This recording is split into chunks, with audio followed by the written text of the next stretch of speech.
આધુનિક આરોગ્ય કેન્દ્રમાં આરોગ્યની સેવાના રાજ્ય સરકારના દાવાના પંચમહાલ જિલ્લામાં ધજાગરા ઉડ્યા કેમ કે જિલ્લામાં 14 સબ આરોગ્ય કેન્દ્ર અત્યંત જર્જરિત છે। દ્રશ્યો છે ગોધરા તાલુકાના સામલી ગામના, જ્યાં પ્રાથમિક આરોગ્ય કેન્દ્ર જર્જરિત હોવાના કારણે ખાનગી મકાનમાં આરોગ્ય કેન્દ્ર ચાલે છે। સ્થાનિકોની માંગ છે કે તાત્કાલિક આરોગ્ય કેન્દ્રનું નિર્માણ કરવામાં આવે તો જિલ્લા આરોગ્ય અધિકારીએ દાવો કર્યો કે નવા મકાન માટે દરખાસ્ત કરવામાં આવી છે। મંજૂરી મળ્યા બાદ તાત્કાલિક નવીનીકરણ કરવામાં આવશે।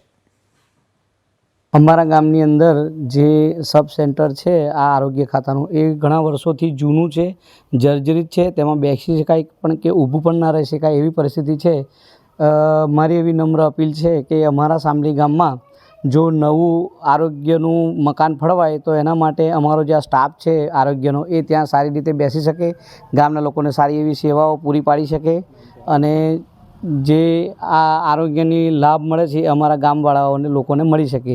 મકાન છે તે મકાન બધું બગડી ગયેલું છે અને અત્યારે બેસવા માટે કંઈ જગ્યા નથી, પણ એક ભાઈને ઘેર બેસે છે આરોગ્ય ખાતાવાળા દરેક જણ, અને એની અંદર નવું અમને મકાન મળે તો બહુ સારું કહેવાય। આમ પંચમહાલ જિલ્લામાં કુલ 300 સબ સેન્ટર આવેલા છે, એમાંથી 14 સબ સેન્ટર કંડમ કરવા પાત્ર છે, જે અંગેની દરખાસ્ત આરોગ્ય વિભાગની વડી કચેરીએ કરવામાં આવેલી છે। 15મા નાણાં પંચ અંતર્ગત આ ગ્રાન્ટ મંજૂર થઈ હતી। આપણે એને ટૂંક સમયમાં 1 વર્ષની અંદર જ કાર્ય પૂર્ણ કરવામાં આવશે।